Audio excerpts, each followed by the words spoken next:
leadership matters with an organization and or the United States or a country. Your leadership matters.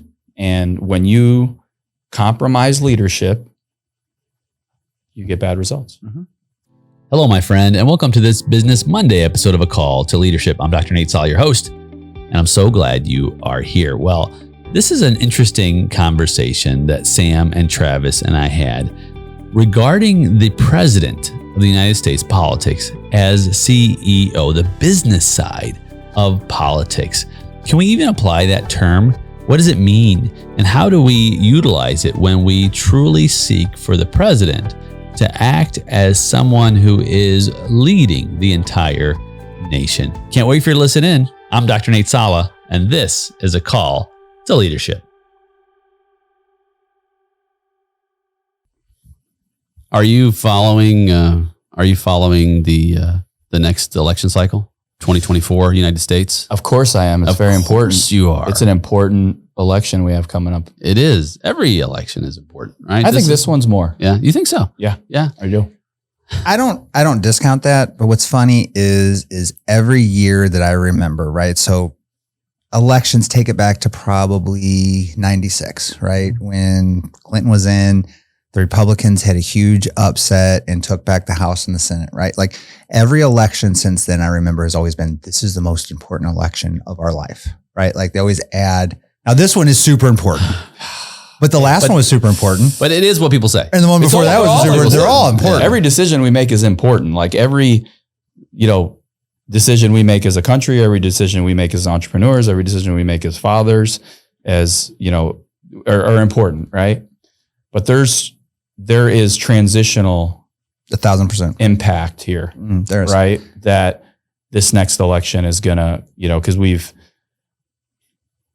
had to bring this up. Well, I had to bring it up, and this is gonna possibly be a part one of several parts. So it's gonna be, because we'll be talking about this until the election. I'm sure beyond that, and you say, why would you talk about it on a Business Money episode? Because politics is business, and it involves business. And if you haven't been thinking about that, please do. Yeah. And we'll illuminate some aspects of that on the show.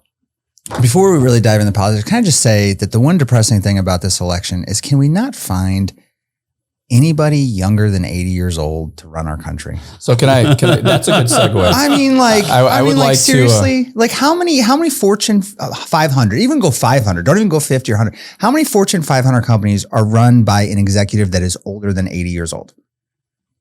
So, I would bet, if any, a very small amount.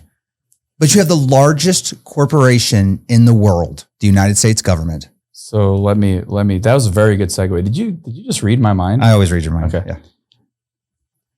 Joe Biden says we will rebuild railroads across the Indian Ocean. Did you hear what I just said? Yeah, I heard it. So this just hit. I just got this morning, right? And it was obviously a fumble.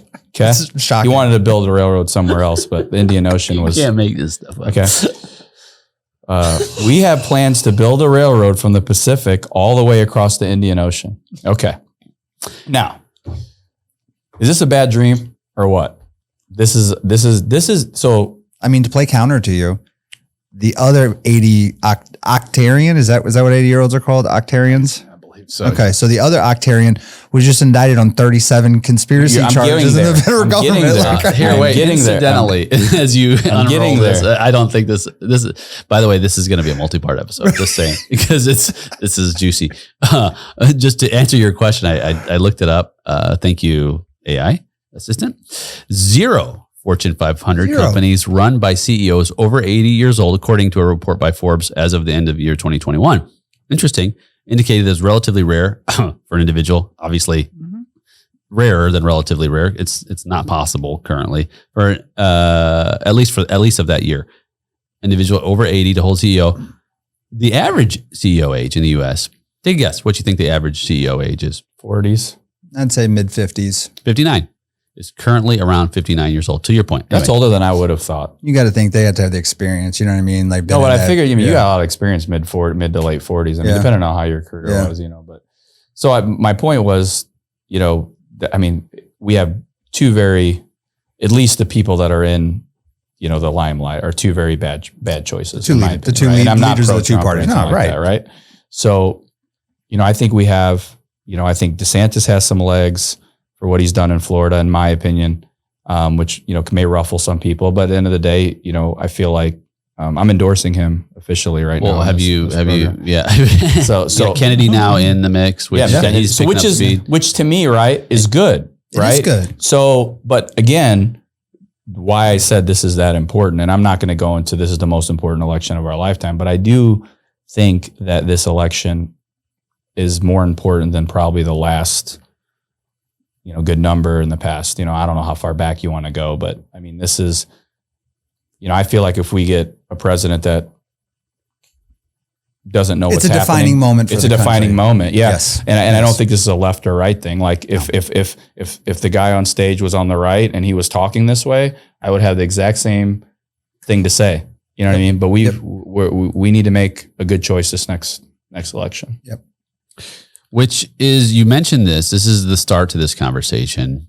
You mentioned the president is also in some ways, as Elon Musk recently said, the chief executive officer, the CEO, if you will, in some ways. And we're going to break that down a little bit of the nation, right? And so that's the correlation you made, right? With the Fortune 500 companies and the United States as a giant conglomerate of companies, right? Right. Many, many, many aspects to how the president makes decisions that affects I would say every organization on the planet, in this nation, right? I mean, the decisions almost on the planet, if you think about it, right? Think about it, right? So policy of the United States. I mean, it's global.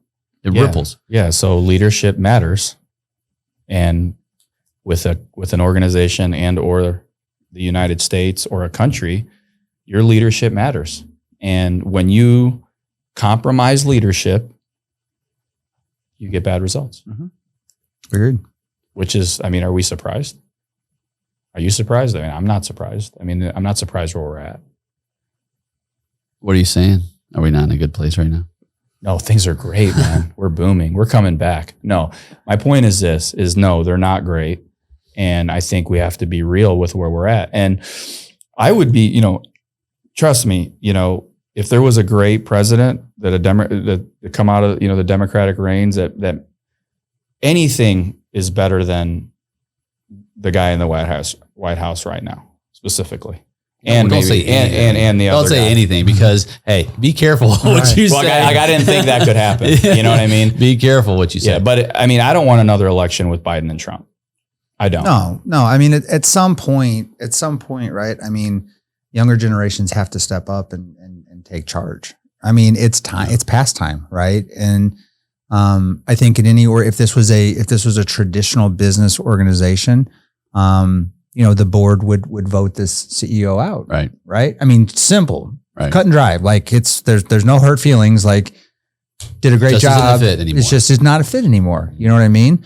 And I mean, I'm going to tell you right now, when I'm 82 years old, I don't want to be running an organization, period. You know what I mean? Like I don't want to have to still do the things that I do because I'm not going to be able to do it. And so, well, let me ask you this: they're doubling down. He's rerunning. Do you think there should be an age limit? 1,000%, 100%.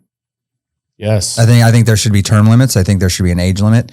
I don't think that there's too. Across the board, right? Yeah, across the board. I think even in the Supreme Court, there should be an age. You have an age requirement. You have to be 35 years old to be president of the United States, right? Minimum. Why? Minimum. Because they said, you know what? I mean, what 22-year-old right. is going to be able to handle this, right? You don't have the experience. So this was 220, 30 something years ago that they sat down and said 35, right? 35 in 1776 is a whole lot different than 35 in 2023, right? So if they were redoing it now, it'd probably be 50. You know what I mean? 45, 50, right? There absolutely should be an end to that as well. Right. And life expectancy was in the low 60s back then, right? And you got 2 terms. You got 10 years. 2 terms or 10 years. You know what I mean? So they set all this up. The founding fathers probably never in their mind thought that there would be an 80-year-old running the country. Yeah, it's not realistic. Like who would even think that? We don't need to do that. They didn't live so to 80. ridiculous. They didn't live we need to address that. Constitution I think if you look at even like a Dianne Feinstein, right? who, I mean, I don't know if you saw the pictures of her when they wheeled her into Congress, into the Senate so she could make a vote, but she's, in her 90s, this is ridiculous, right? Like this is absolutely ridiculous that we have a country that allows this to happen. Like that person, that's to me, it's almost senior abuse. Yes, right? I agree, man. Because that 100%. person can't do that job, but she has a team. And the problem is that these politicians have whole teams of people that are dependent upon that politician maintaining their job so that they continue to get paid, right? I doubt Biden is making most of the decisions day to day. Here's the thing, right? But you're doubling down. Like, okay, one thing you said, wrong decision. What? We're going to put our muscle behind this new young guy, Kennedy, whatever, who's going to revitalize, the Democrats. We're going to bring in someone who's, completely the opposite of what you have. That is like, if I was marketing and I was trying to win, that's who I would be bringing in, right? Yeah. But now I was like, well, I'm rerunning. Yeah. Okay. Well, what does that say? That says that you think, A, that you've done a good job, right? Mm-hmm. And that you can run on that, your record.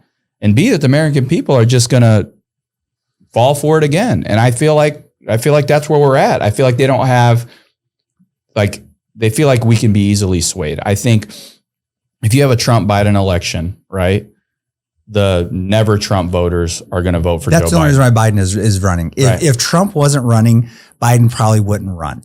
But because Trump is running, they know that there is 50% of the population who will never vote for Trump under any circumstances whatsoever, right?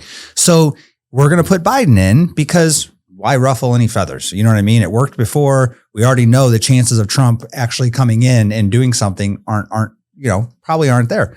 Trump, right? You have 50% of the population who are never going to vote for Biden, right? So we're in a there's nothing good that is going to come from this election. Whoever wins, right? Half the country is going to be up in arms. And so it blows my mind that these parties, you can't find a young, energetic. Yeah. They're not. You can't find the Obama of 2023. You know what I mean? Like I wasn't even a huge Obama fan, but at least he was younger. You know what I mean? Like we went from a young president. He could speak. I trusted when he got on stage somewhere in the world, he wasn't going to embarrass me as my president, right? Mm-hmm. This president embarrasses me. Our last president embarrassed me, right? Yeah. So it's just like, we'll go back to Bush. He was somewhat embarrassing. Yeah, you know what I mean? But if you compare him, he's great. Right. He didn't look so bad now when you really think about it. Right. I mean, when you really think about it, it's not, but I mean, you have, you have all these forces, right? And to me, it's pretty simple. And I say this so many times on the show. I don't know why I have to say this, but I have to preface it. I'm not a conspiracy theory, but it's like, if we can see this, right. Yeah. I mean, if this is this simple for us to sit here, I mean, we're educated people, right? But still, if we can say this doesn't make sense, the people who are supposed to have these checks and balances, they know what's going on. Oh yeah. And there's a reason why they're doing it. Right. Exactly. There's a reason why this is happening. So yes, it's an important election, but I honestly, I don't think we're going to be in either one of those two people win. We're going to be in the same spot for the next 4 years until one of them dies. It's trending that way too.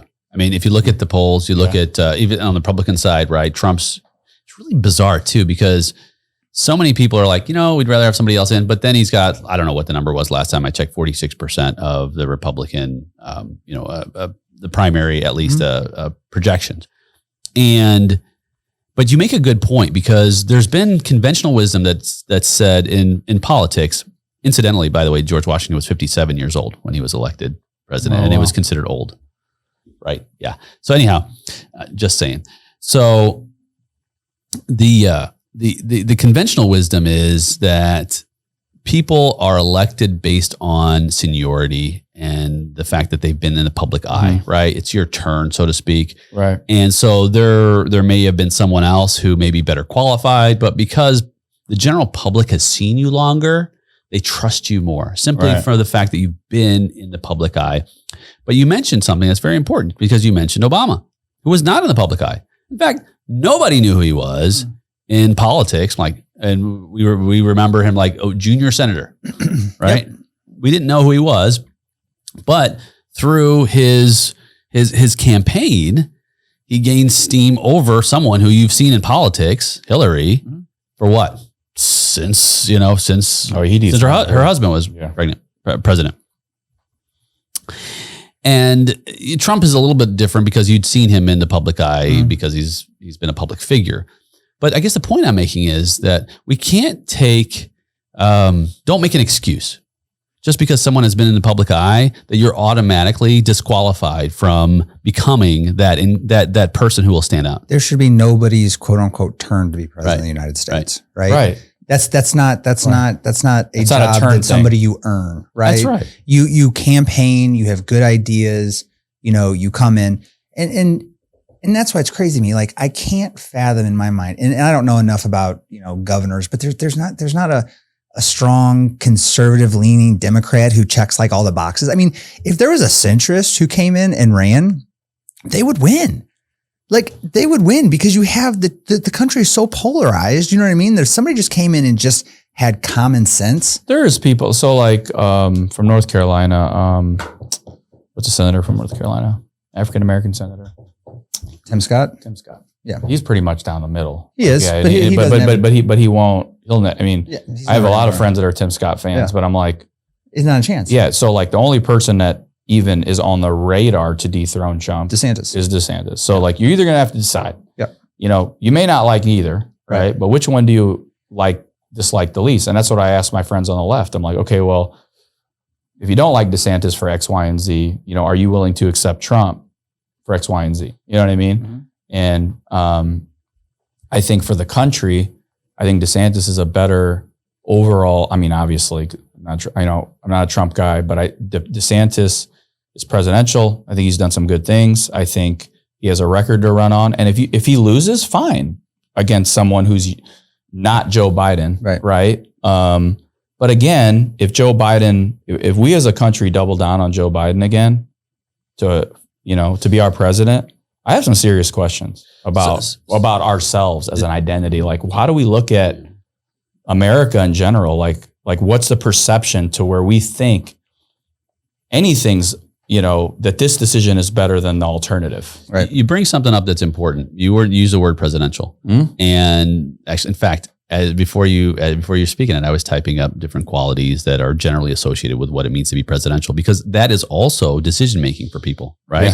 Yeah. And a lot of this is internal, right? A lot of this is subconscious, right? It's gut. Right? It's not like they're checking boxes just like in a predictive index where it's saying, well, is this the best job model fit for this particular individual, right? They're just subjectively, they're watching the debates, they're talking with friends, and they're making decisions based on that. But you mentioned presidential because there are certain qualities and capabilities that escalate people above and beyond others, right? And I'm going to read a few of them to you. Leadership, obviously, presidents are expected to lead the nation good times and bad.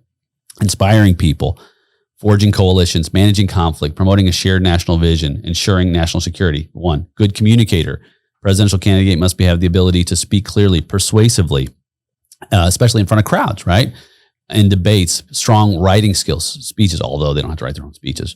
Policy statement, decisiveness. They must be decisive, right? Expected to make tough decisions under pressure. And I think that's one of the reasons why I think the current administration is having trouble, right? Because maybe they haven't been as decisive in certain areas. Problem-solving skills, same thing. Emotional intelligence, right? This is where people would say, well, I'm not sure if Trump has a whole lot of emotional intelligence because he can be pretty immature, right? And these are just a part of the decision tree, right? Integrity. Either one of them. I mean, neither one of them have integrity. Diplomacy, knowledge, and experience, right? These are also all part of a decision tree. But I say that to say, when you look at people who aren't the front runners, they've got to exhibit this at a much higher level.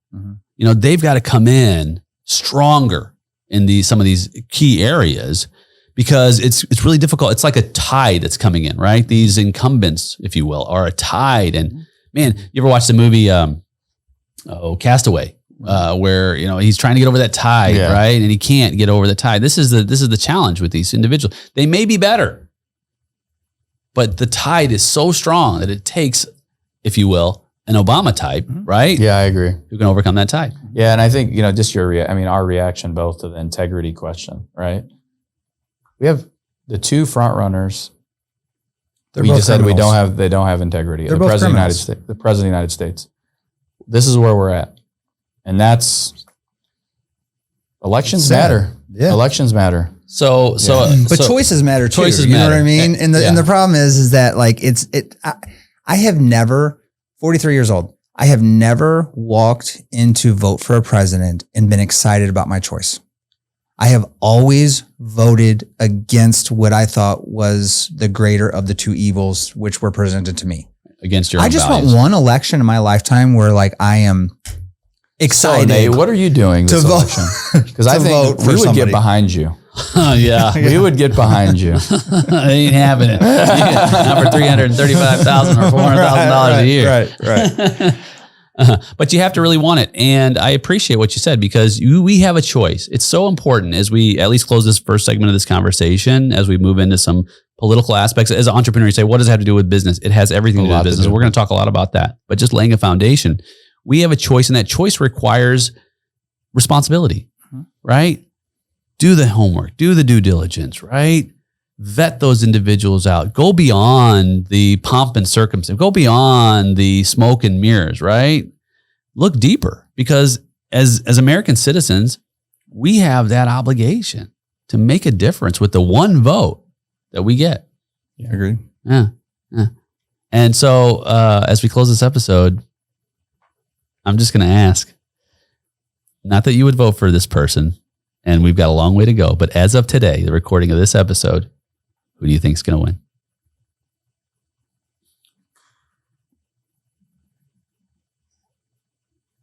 I think that Biden will get the popular vote, but I think that Trump has a really good chance of winning, enough electors to be able to win. Yeah, I think, as much as it pains me to say it, if those are our two options based off whatever options, all of the options. I mean, I know he'd like to win. I'd like DeSantis to win. I think he'd be a good change. But if it's these two, I think Biden's losing. I think that this has been a really bad, as bad as Trump's, indictments and all that's out there. I don't think the majority of the country believes he's in any way fit to run the country. Whoever wins, I will say this: it's not because they're better. a great candidate. It's because people voted against the other person. That's 100% what it's going to be. It's going to be voting against the other person. And I think that it's going to be tribal, right? Like, I think that tribalism is going to play a huge part in it. Whether you agree or you disagree, you're going to see yourself as a Republican or a Democrat, not as an American. And you're going to make that decision based on that, not based on what's best for the country. Yeah. No matter how you vote. Like, yeah. I think you're going to be voting against somebody because people have very strong feelings against Biden and people have very strong feelings against Trump.